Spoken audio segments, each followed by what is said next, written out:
Cube Radio. Vous écoutez le deuxième épisode du balado, Le Ripou des Hells. Dans le premier épisode de notre série, avec mes collègues Jean-Louis Fortin et Éric Thibault du bureau d'enquête de Québecor, on vous a raconté comment ce que l'on appelle maintenant l'affaire Benoît Roberge a commencé avec l'évasion de prison du motard René Charlebois. C'est cette évasion de prison qui a mis la Sûreté du Québec sur la piste d'une corruption policière d'une ampleur inégalée et qui implique l'ex-enquêteur vedette du service de police de la ville de Montréal. Si vous n'avez pas écouté le premier épisode, honnêtement, faites-le maintenant, parce que dans quelques secondes, on va gâcher le punch.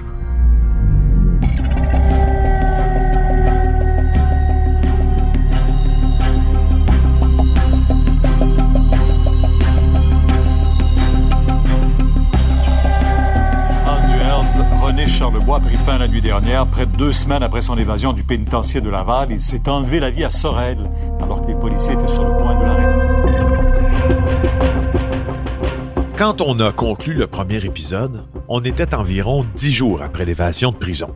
Les policiers ont fait une intervention musclée pendant la nuit au chalet de l'Îlette-au-Pé, près de Sorel, où se cachait René Charlebois. Quand les policiers sont arrivés, le motard s'était suicidé. L'Îlette-au-Pé, près de l'île aux fantômes, à Sorel. C'est dans l'ancien chalet de l'auteur du survenant Germaine Guévremont que les policiers de la Sûreté du Québec ont retrouvé le Hells Angels René Balloun Charlebois. Quelques jours plus tard, la Sûreté du Québec a arrêté son bras droit, Patrick Péloquin, qui l'a aidé pendant sa cavale. Au moment de son arrestation, Patrick Péloquin a indiqué à la Sûreté du Québec que son patron Hells Angels ne collaborait pas avec la police, mais que c'était plutôt le contraire. Fait que, tu sais, on se le cachera pas. Je sais pas si tu veux qu'on vienne sur le sujet de suite, mais l'évasion de René, j'étais là la veille avant qu'il meure. J'étais avec lui, j'ai mangé avec, tout. Tu es celui qui a appris aux policiers que Benoît Roberge était finalement un flic pourri et qu'il prenait de l'argent de René Charlebois pour divulguer des renseignements policiers sur les Hells Angels puis le monde criminel. Exact. La Sûreté du Québec a laissé aller Péloquin sans aucune accusation. Et puis, ils ont visionné attentivement la vidéo de 1h40 saisie sur lui au moment de son arrestation. Les policiers ont donc regardé René Charlebois déballer son sac, mais surtout révélé qu'il existait 13 audios, 13 conversations téléphoniques entre Benoît Roberge et le motard. Les vraies conversations croustillantes qui sont payantes, il y en avait 13 au total. En gros, dans la vidéo que les policiers de la SQ venaient d'écouter, Charlebois disait qu'il existait des audios où on entendait l'ex-policier commettre son crime. Ça, c'était vraiment du jamais vu. Tu sais, un enquêteur de police qui vend des informations secrètes à un membre full patch des Hells, si c'était vrai, là, on parle vraiment d'un crime extrêmement grave. Je m'appelle Jean-Louis Fortin, je suis directeur du bureau d'enquête de Québecor. Je m'appelle Éric Thibault, journaliste au bureau d'enquête. Et moi, je m'appelle Félix Séguin, je suis journaliste au même endroit. Vous écoutez Le Ripou des Hells, épisode 2, Le piège.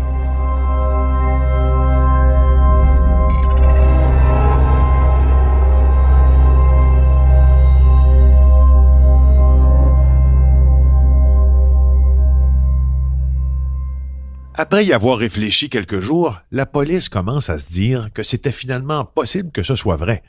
Les policiers comprennent que Patrick Péloquin est finalement un témoin qui pourrait être très important pour la suite de l'enquête.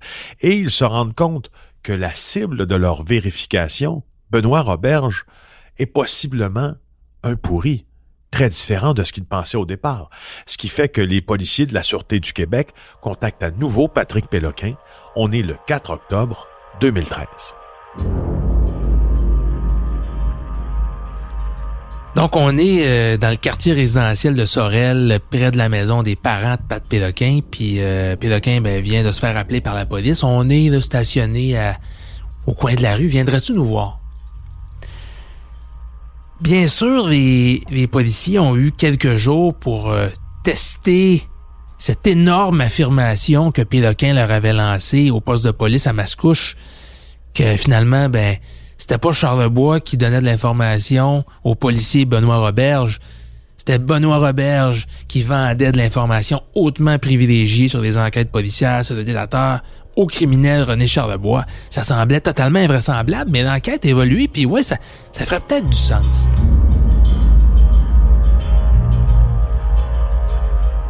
Dans le matériel qu'ils ont saisi sur Patrick Péloquin, lorsqu'ils sont allés l'arrêter chez ses parents la première fois, il y avait une clé USB avec une vidéo drôlement intéressante qui dure à peu près 1h40. C'est une grosse vidéo, là.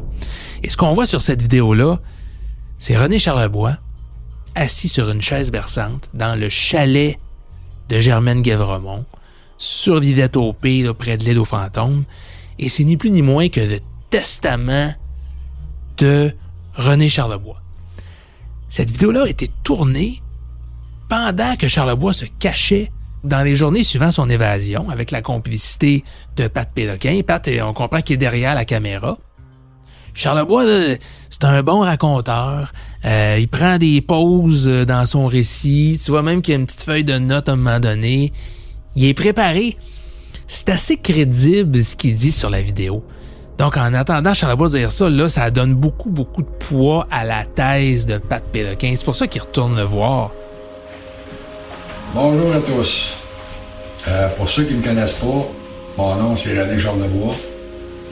Je suis un Hells Angels, comme tout le monde le sait, un Hells Angels nomade Québec. Fait que là, moi, je m'arrange pour que mon téléphone, je peux le bugger. Ça veut dire que moi, quand j'appelle, je parle avec lui, que tout est enregistré. Pour me sécuriser moi, me protéger moi, parce que je suis quasiment sûr que c'est un setup, c'est trop beau pour être vrai, ce qui se passe là, tu sais. Si je fais cette vidéo-là aujourd'hui, c'est pour mettre les pendules à l'heure. Dans la fameuse vidéo d'1h40, une des choses que René Charlebois dit, c'est que ses conversations avec Roberge étaient enregistrées. Alors là, qui a ces enregistrements-là? C'est Pat Péloquin. Donc, évidemment que les policiers retournent voir Péloquin dans l'espoir éventuellement de mettre la main sur ces enregistrements-là.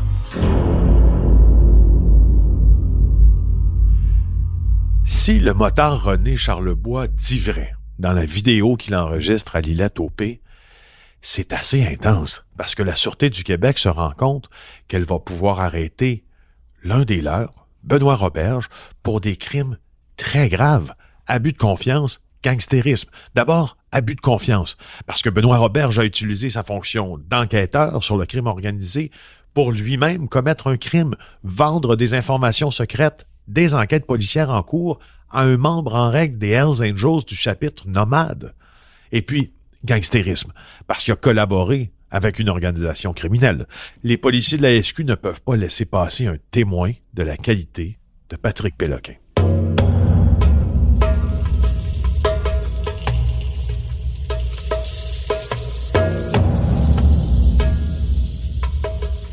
Donc là, les rôles sont un peu inversés, hein? Parce qu'il y a quelques jours, Péloquin, c'était la petite racaille, la petite vermine. On sait que t'as aidé un pourri à s'évader de prison, puis on va t'accuser de telle chose. Là, c'est l'inverse. Ils vont dérouler le tapis rouge devant Patrick Péloquin. On va voir que les ennemis d'hier sont devenus les amis d'aujourd'hui. La Sûreté du Québec ne peut pas se passer de Patrick Péloquin pour arrêter Benoît Roberge. Comme vient de le dire mon collègue Jean-Louis Fortin, on déroule le tapis rouge à Péloquin. L'amène dans un hôtel, l'hôtel Alt, au quartier 1030 à Brossard. Donc là, les policiers font rencontrer des enquêteurs à Patrick Péloquin, puis ils lui disent la chose suivante. On a pris le temps de voir la fameuse vidéo, le fameux testament de René Charlebois, qui était sur le matériel qu'on t'avait saisi la dernière fois quand on t'a arrêté. Puis, Caroline, on trouve ça bien intéressant. Là, il raconte effectivement que Roberge a vendu de l'information, a donné des noms de délateurs, a reçu de l'argent. Raconte-nous ça encore. On va prendre ta déposition sur vidéo. Là. Va dans les détails. Là. Depuis quand cette collaboration-là a eu lieu? Quelle somme d'argent le policier a touché? Comment ça se passait, les remises d'argent? Pourquoi il faisait ça? Donc, Péloquin va vraiment aller dans le détail de tout ce qu'il sait. Et à ce moment-là, il va aussi informer les policiers. Ben, je les ai, les fameux enregistrements. Quand Charles Lebois et Roberge parlaient au téléphone, quand Charles Lebois était en prison, là, ben moi, j'étais une troisième personne sur la ligne. J'enregistrais sans que Roberge le sache. Ça, c'est caché dans une petite enregistreuse, dans une roulotte de camping. Je peux vous les fournir.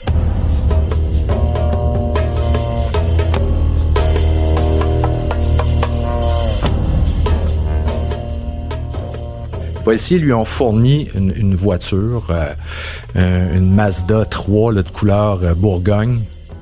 Tu comprends bien que les policiers veulent mettre la main sur ces audios-là. Hein? C'est peut-être ce qui va leur permettre d'accuser Benoît Roberge. Donc là, on fournit même un véhicule banalisé à Péloquin qui se rend dans un premier temps chez le frère de René Charlebois à Longueuil pour chercher la clé de la petite remise où sont situés les enregistrements.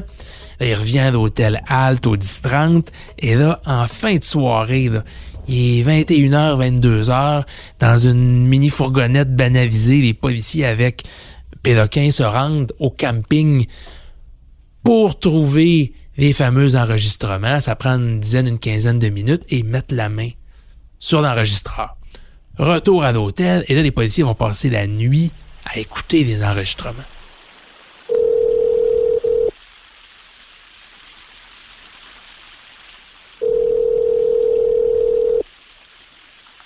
Oh. Oui. On vient? On n'a pas payé la crise de grippe, là, je me gagnais en tabarnak, là. Ah ouais? Ouais, elle m'a pogné d'aplomb. Oui. Toi? Ça arrive, moi, tranquille, là. OK. Là, moi, je parle au gros, là, à 3h30 l'après-midi, là. OK. Là, je vais, avant de vous donner les noms, là, c'est parce que je veux être sûr, là, qu'on va être bien payé pour ça, là, tu comprends? Oh, oui, puis prends ton temps, tu sais, ça peut être pas pressant, là, tu sais, on peut régler ça après les fêtes, là.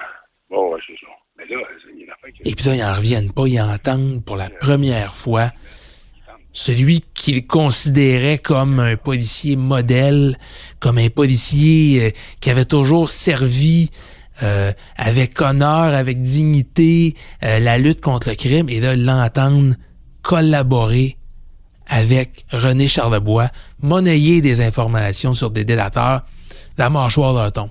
Ils ont une preuve. Et c'est là qu'ils se disent, il faut coincer Benoît Roberge. Il faut l'arrêter. C'était presque la dernière clé pour permettre d'accuser Benoît Roberge. Il en manquait une. C'était de tendre un piège à Benoît Roberge.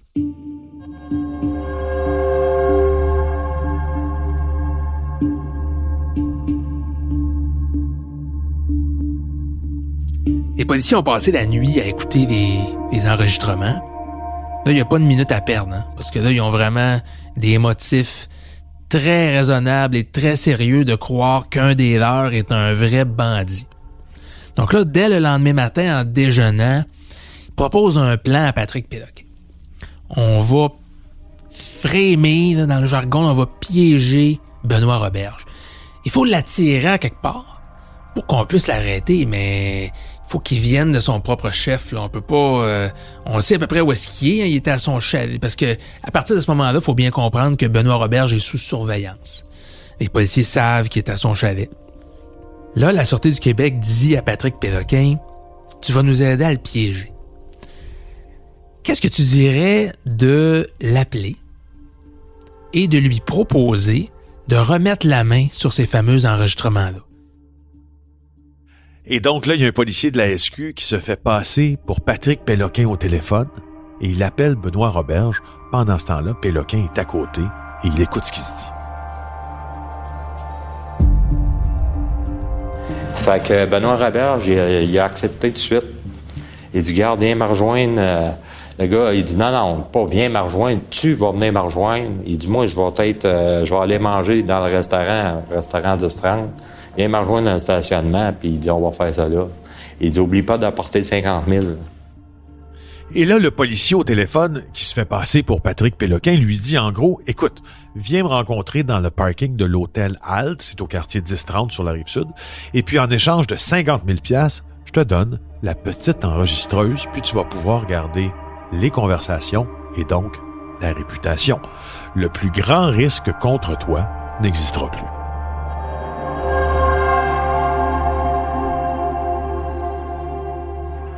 Tu sais, Benoît Roberge, il sait que sa carrière, sa réputation, ça tient à un fil, puis si jamais le public venait à entendre, et si jamais la police était en possession de ces enregistrements-là, parce qu'il sait pas là, que la police a ces enregistrements-là, sa vie finit à Benoît Roberge.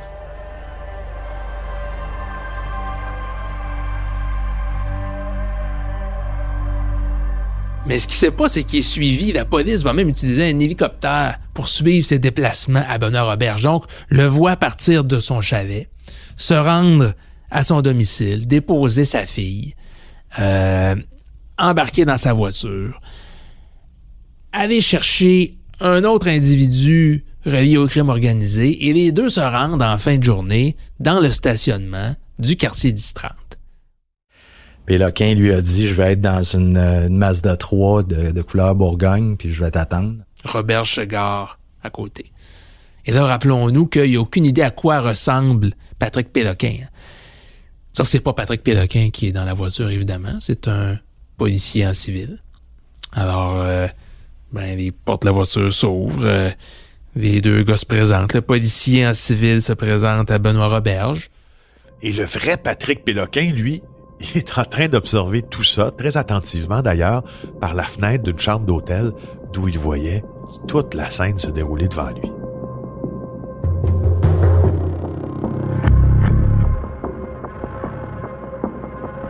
Benoît Roberge est arrivé. Il est arrivé avec un autre membre du crime organisé, mais il y avait juste 10 000. Fait que ça part mal. Fait que là, quand le policier il a vu que l'enveloppe, non, c'est pas 50 000 qu'il y a là-dedans.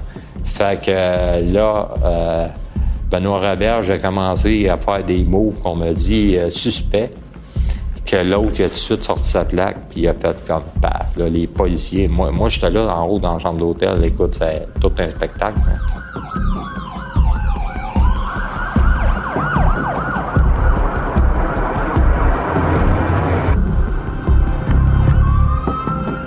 Alors là, les sirènes de police, les gyrophares, ça sort de partout. 6-7 voitures surgissent en trombe sur la scène. Et bien évidemment, dès que la remise d'argent a été faite, l'argent en échange d'enregistreuse, instantanément, là, les policiers qui attendaient, qui étaient cachés autour des voitures, débarquent sur la scène. Ça se passe là en une fraction de seconde. Donc, il n'y a pas eu... Il n'y a pas eu de résistance ou de violence sur la scène, outre le fait que Benoît Roberge a été arrêté de façon assez musclée. Là. Ils ont pas niaisé avec la POC, là. C'est les menottes, puis on t'arrête pour ceci, cela, et voilà.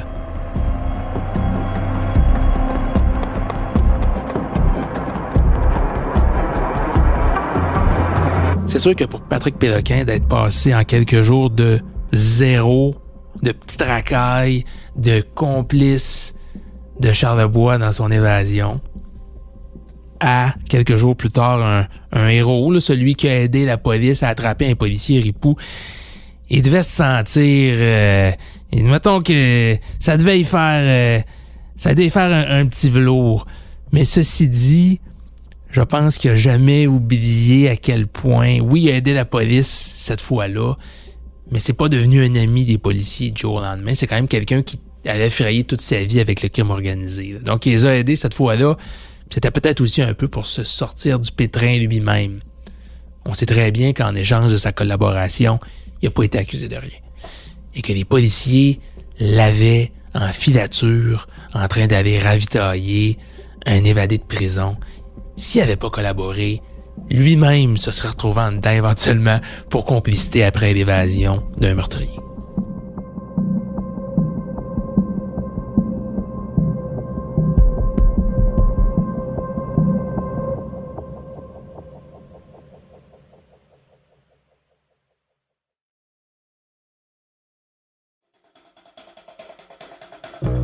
Mon nom est Stéphane Berthomé et j'ai le plaisir de vous présenter une nouvelle série documentaire sur l'univers criminel montréalais. Le Clan du Bois, c'est certainement le groupe criminel le plus original et marquant du Québec. C'est l'histoire d'une famille de 11 enfants, 10 frères et une sœur, dont 9 d'entre eux ont formé une redoutable organisation criminelle. C'est cette histoire-là que je vais vous raconter.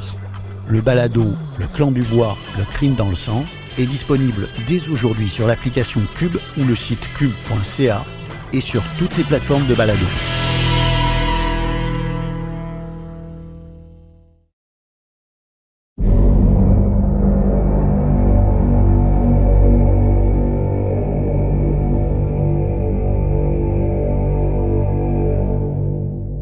Le piège que la police est en train de tendre à Benoît Roberge se referme sur lui. Les enquêteurs de la SQ l'ont arrêté et maintenant qu'ils l'ont arrêté dans le stationnement du 10-30 sur la rive sud de Montréal, la preuve contre lui devient hyper solide parce que en se rendant dans ce stationnement, l'ex-policier Benoît Roberge, qu'est-ce qu'il fait? Il se trouve à admettre que les audios le compromettent. Benoît Roberge, il faut se souvenir, on l'avait contacté, on lui a offert de participer au projet, de répondre à nos questions. Dans le fond, on voulait qu'il puisse donner sa version des faits. Mais il a refusé. Il nous a répondu qu'il n'était pas intéressé et qu'il voulait passer à d'autres choses. Dans les audios des 13 conversations téléphoniques entre lui et le Hells Angels René Charlebois, ce qu'on peut entendre, ça laisse place à aucun doute. On peut comprendre qu'il a voulu les récupérer parce qu'on l'entend littéralement commettre son crime. On va vous faire entendre des extraits qui vont vous donner un aperçu du ton puis du contenu des échanges entre ces deux hommes-là. D'abord, l'ex-policier vedette de la lutte contre le crime organisé du SPVM vend des renseignements sur des enquêtes en cours au Hells Angels René Balloun Charlebois. Ça se passe entre le 1er octobre 2012 et le 1er mars 2013. On va écouter d'abord une conversation entre les deux hommes où ils échangent sur la manière dont Charlebois va remettre l'argent à Roberge. Le plus indisposant là-dedans, c'est qu'on comprend que c'est pas la première fois que Roberge vend des infos à Charlebois. C'est un peu ça. Mais, OK, là, comme je l'ai dit, là, demain, il va m'envoyer 25. Là, fait que, on fait-tu comme la dernière fois, tu vas chercher dans la boîte à mal ou... On entend le moteur qui demande aux policiers « Hey, comment on va faire ça? On fait ça comme la dernière fois. » Et là, Roberge parle à Charlebois d'un resto. Il y a un resto? Ouais, il y a une affaire, un restaurant, direct juste en haut de chez eux, lui, là, au bout de la ville, là, à 4 maisons. Le moteur lui répond « Ben là, un resto, il faut faire attention. On n'est pas pour te remettre ça dans les mains. Il faudrait pas qu'on te voit en public. » Quelqu'un a donné ça dans tes mains, là. Je vois pas ça. Non, mais... C'est pas de personne pareille. Non, peut-être dans le là, non. Ah, ben ouais, tu peux laisser ta porte ouverte. Tu vois, c'est quoi les gars que j'ai fait? Puis il ouvre la porte en arrière, mais ça souvent, tu vas attendre. Okay. Et là, finalement, ils vont convenir de laisser l'argent dans une voiture et de laisser les portes débarrées. Bon, ben, ça serait mieux, ça. On va t'appeler demain pour faire ça. Ouais. Comme je t'ai dit, là, demain, on va te donner 25 000, puis le reste, ça va aller cette semaine, 912 000. On a rendu ça de la fin de semaine prochaine. Parfait. Et là, on va entendre Charlebois dire aux policiers, écoute, tu vas avoir 25 000 $, la prochaine fois, tu vas avoir 72 000 $, comme on avait convenu au départ, comme le deal avait été scellé. Il y a des moments où on entend le moteur être assez inquiet pour le policier. Il lui dit « Fais attention, comment tu vas dépenser cet argent-là? Fais-toi pas prendre. Faut pas que tu t'achètes une grosse bagnole, une grosse voiture. » là. Hey, je te dis quelque chose, là, si, là, fais attention, hein, comment tu vas dépenser ça, puis tu vas mettre ça. Oui. OK, je te le dis, ne fais pas le fou, là, parce que le monde sont jaloux, puis il y a mal vite des affaires, là. Non, c'est sûr, non. Surtout dans ton monde, là, c'est ça. Ouais. C'est soit le pauvre que tu va chercher une commande de carabine au IGA. Ça va paraître bien. Bon, parfait.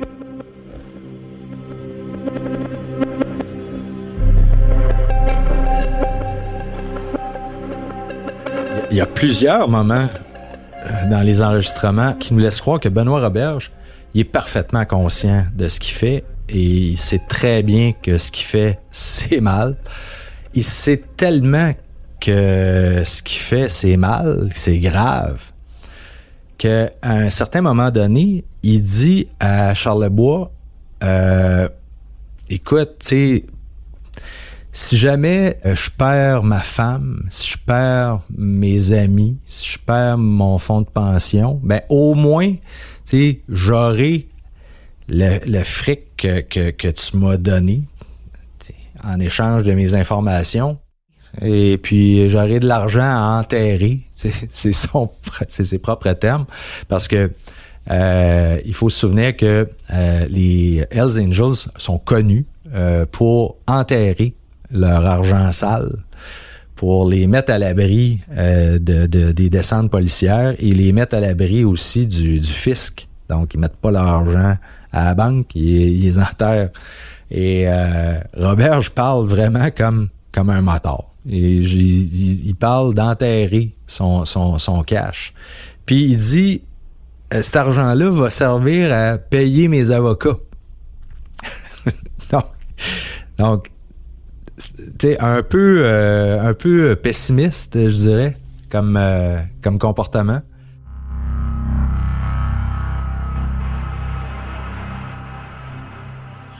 Ouais, mais là, je te dis, là, un coup, là, que je vais avoir de quoi enterrer ma famille, là. Ouais, on verra.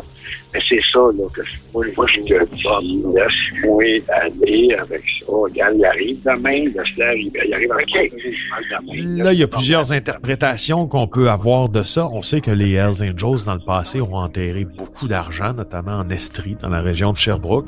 Alors, avoir quelque chose d'enterré, est-ce que ça peut être des sommes d'argent cachées, enterrées sous terre, à quelque part? Ça se peut. Le motard, lui, répond « Arrête de t'inquiéter, moi, ma job, c'est de te mettre à l'abri. Puis que t'aies de l'argent en masse jusqu'à la fin de tes jours. » Non, mais moi, ce qui m'intéresse, c'est les paquets. C'est ça qui m'intéresse. Que tu fasses 100 000, 200 000, 1 million, c'est pas encore lisse. Moi, il faut que tu fasses ton argent, puis il faut que tu sais. C'est ça.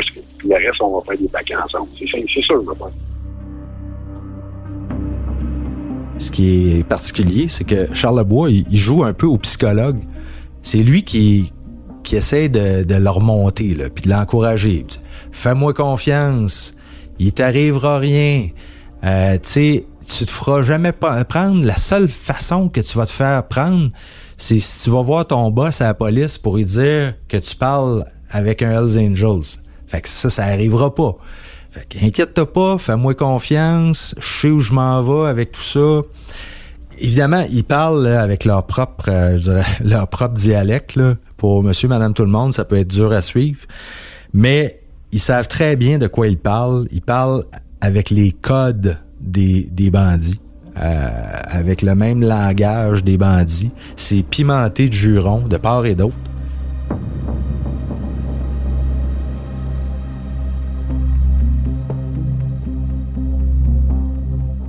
Et là, dans un autre appel, on entend Benoît Roberge qui va dire au motard René Charlebois qu'il s'apprête à prendre sa retraite. Il lui dit « Je suis encore policier, à moitié, disons. » En fait, il lui annonce qu'après ça, il va démarrer une section de renseignement chez son nouvel employeur qui s'appelle Revenu Québec. Tu restes encore à la même place, là, dans la même section. Ben, dans la même section, je parle. Non, moi, je lâche.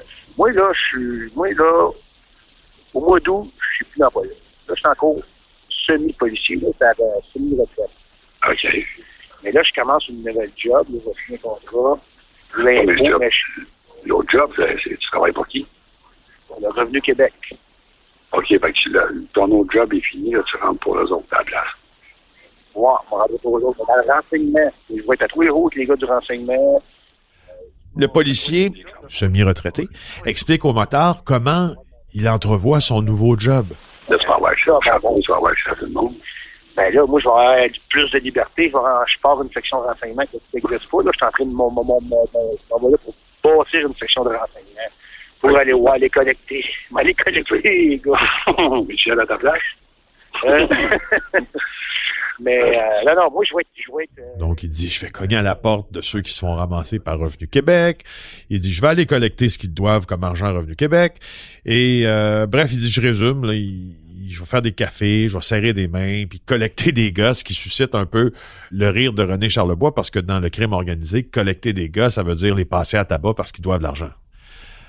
Alors, plus tard dans la conversation, le motard Charlebois, lui, va résumer ce qu'il a compris de cette même discussion-là. Il dit, nous, les Hells Angels, on va en savoir un peu plus, on va avoir plus de renseignements, on va pouvoir faire de la prévention avec les renseignements que Roberge va continuer à fournir. Dans le fond, ce que René Charlebois comprend du nouveau job de Roberge, c'est que au fond, il va pouvoir continuer à informer les Hells Angels de ce qui se passe. Puis Roberge, de son côté, lui, va continuer à faire de l'argent en vendant les nouveaux renseignements qu'il va aller chercher à Revenu Québec, à son nouveau job. Et personne ne va pouvoir se douter de rien. En étant là, c'est-tu plus prestigieux que qu'est-ce que tu as là en ce moment? Non, mais sauf que moi, je vais aller masser, moi, je vais aller cogner à la porte au gros qui vont ramasser. Quand la police va ramasser les gars, là, mais moi, je vais aller OK. Parfait. Mais c'est sûr que je vais me masser avec les gros joueurs partout, moi, puis je vais... Non, Ben, ça, c'est meilleur, ça. Ben, c'est meilleur dans le sens que ça va être ma job de promener, les serrer les mains, faire des cafés, ça va être pas partout. Oui, c'est ça. On va savoir un peu plus. On va faire de la prévention puis faire de l'argent. Ben, en étant enseignant. Ouais, c'est ça. Là. En travaillant comme du monde. On travaille comme du monde, mais oui, Charlebois le dit d'une manière assez invitante pour que le policier le visualise bien. On va faire de l'argent tout en restant au sec. Dans le fond, tu vas faire de l'argent avec nous et tu te feras pas prendre. Et finalement, ce qui ressort de ces conversations téléphoniques-là, c'est que les deux gars se connaissent assez bien. Ils se parlent souvent. On les entend rire, on les entend se traiter de beaux bonhommes, comme dans cet appel-là particulièrement. Oui, monsieur. Oui, mon bon bonhomme. Au restaurant, c'est ça? Ouais, soir, oui. T'emmènes ta femme, pour une fois, tu vas sortir un peu. Ben, il est temps à sortir. Elle me laisse tout le temps au relais, puis elle me laisse m'en aller en Floride, là, et boucler ça à la fin du mois. Ah ouais, gentil, cool. Ouais, fitness ici, là, faire hangout, tabarnak. Ah ouais, ben ouais. En Floride, tu vas s'occuper de Rassi. Il y a un moment, dans une des conversations qui a été enregistrée entre Roberge et Charlebois, il dit salut mon beau bonhomme, il dit tu sors ta femme au restaurant ce soir? Ben là, Roberge, il dit oui, il dit écoute, faut que je la gâte, elle est bonne pour moi, tu sais. Fait que là, Charlebois, il dit oui, elle est gentille avec toi, hein, c'est ça, sors, va la gâter.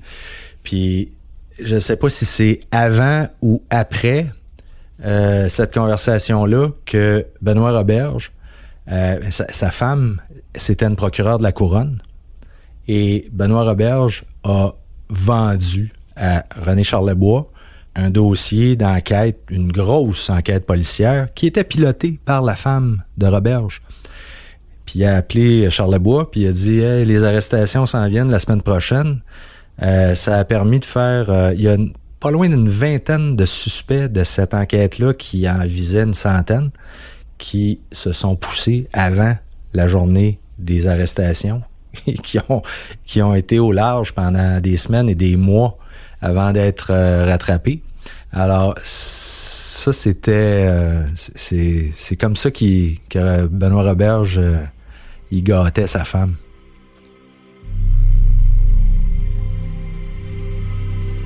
Quand Roberge était arrêté, bien, évidemment, les policiers, ils ont su que cette enquête-là avait été coulée au motard. Puis la femme de Roberge s'est retrouvée suspendue. Elle a été retirée là, de ce dossier, de ce fameux dossier-là qu'elle pilotait. Elle n'avait rien à voir là-dedans, évidemment. Roberge a tout fait ça dans son dos.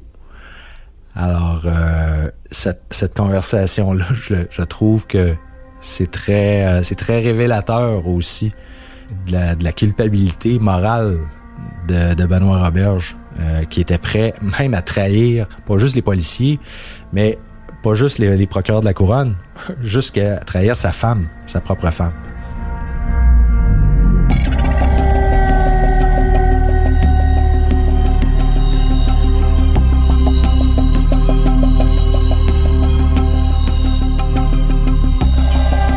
Dans le prochain épisode du Ripou des Hells, on va se plonger dans le récit incroyable de René Charlebois lui-même. On va vous faire entendre le Hells Angels dans la vidéo qu'il a enregistrée à l'Îlette-au-Pé avant de mourir, et il va nous faire le récit incroyable de comment le policier vedette du SPVM l'a approché en prison. Là, je me dis dans ma tête, tabarnak, il est en train de me setuper, puis ça, il me dit des affaires, c'est inimaginable, là, que le pire policier qui a travaillé contre nous autres, qui nous a mis tout en dedans, veulent travailler pour moi en me vendant des informations privilégiées sur tout ce qui se passe dehors, tous les codés, tous les procès, toutes les opérations. C'est incroyable. Je me suis dit, tabarnak, ça n'a pas d'allure. Tu sais, dans ma tête, là, c'est incroyable. Fait que là, il me dit, non, moi je te le dis, là, il dit, m'a travaillé pour toi en attendant que je sois très très bien payé pour que j'aie une retraite dorée. Moi, c'est ça que je veux.